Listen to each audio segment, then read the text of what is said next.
We now know who the woman is that was just killed by ICE agents in Minneapolis. The woman is identified as Renée Good right here, a mother who lived in Minneapolis, Minnesota. And this is allegedly the officer that took her life today when he shot through her windshield. You can see the car right here. This is believed to be the bullet hole that ended up taking Renée's life. Her mother ended up having to identify her after she heard about the story. She said Renée was one of the kindest people she has ever known. And the only public profile we can find on her is her IG, where it says that she was a poet, a writer, a wife, and a mom, and a guitar player from Colorado living in Minneapolis. And in response to this, there are massive riots going on outside the federal courthouse in Minneapolis. They are now breaking through windows and glass, and officers are actively trying to hold the doors closed while people try to get in. And it is not going to be over anytime soon. It is going to be a very long night in Minneapolis tonight. I immediately started repeating over and over again, I'm a citizen, I'm a citizen, I'm a citizen. But the agent did not stop to look at my ID. As second ICE agent entered the restaurant, they dragged me outside and put me into a headlock on the ground. I repeated, I'm a citizen, I have an ID. The agent kept saying, that don't matter, that don't matter. One agent took a photo of me on a cell phone and showed it to the other two, laughing. Another made demeaning comments about my appearance. About 2 minutes into the ride, one agent said, quote, "You guys gotta stop obstructing us. That's why this lesbian is dead." Speaking of Renée Good. When I was inside my cell, I heard wailing, screaming, crying, begging, and pleading from women, men, and children. Alongside that visceral anguish was the small talk, banter, and laughter from the federal agents outside our cells, clearly desensitized to the deep and audible pain right in front of their eyes. It's worth mentioning that two other people in my cell with me that day were Marine Corps veterans, brave women who said they had gotten arrested for the same reason they wanted to join the Marines, to protect their fellow countrymen. I'm not happy that this woman was there at a protest violating the law by interfering with a law enforcement action. We have some major news. The ICE agent who shot and killed Renée Good in broad daylight in Minneapolis yesterday has been identified. The Tribune has identified him as Jonathan Ross.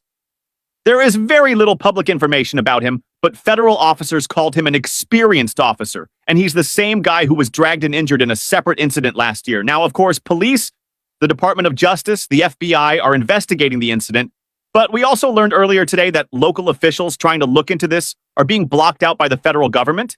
They are not giving them access to the resources they need.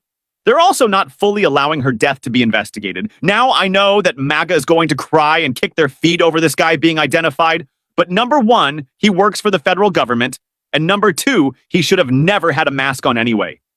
ICE agents should not be walking around with their faces covered. So, I will keep you updated on the story, but I think today is a great day for Jonathan Ross to get indicted. 9 people were killed by ICE this month, and you're throwing me out while I'm reading their names?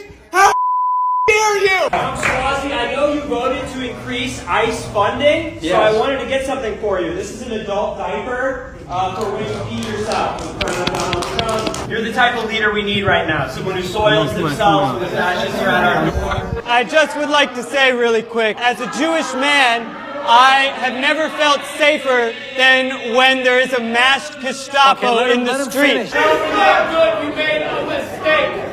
Tell Alex Penny you made a mistake in expanding funding of ICE after Renée Good had already been shot in the streets. Nobody could have predicted that ICE would have been killing innocent people. The only way we can fight anti-Semitism is by aligning ourselves with white supremacists. Alex Peretti, Renée Good, Keith Porter. I'm reading names of people killed by ICE. You're gonna touch me? You're gonna touch me? Alex Peretti, Renée Good, Keith Porter, Parody Law. These people were killed by ICE this month. You're gonna throw me out? These people, 9 people were killed by ICE this month, and you're throwing me out while I'm reading their names? How dare you? Thank you.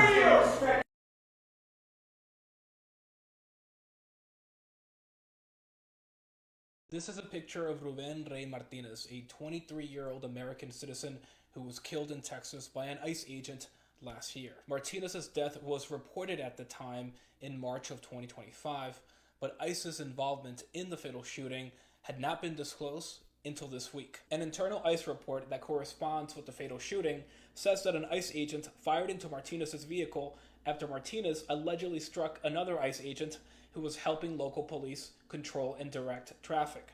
The report alleges that Martinez failed to, quote, follow directions. Martinez was pronounced dead at a local hospital. It's the latest publicly reported killing of an American citizen by federal immigration agents over the past year. In January, Minneapolis residents Renée Good and Alex Preddy were killed by ICE and Border Patrol agents, respectively. In Martinez's case, the Department of Homeland Security says that the ICE agent fired, quote, defensive shots. But Texas state Democratic lawmaker Ray Lopez says he's not fully convinced deadly force was justified, and he's demanding a public hearing on the shooting. Meanwhile, Martinez's mother told us she's looking for answers and justice.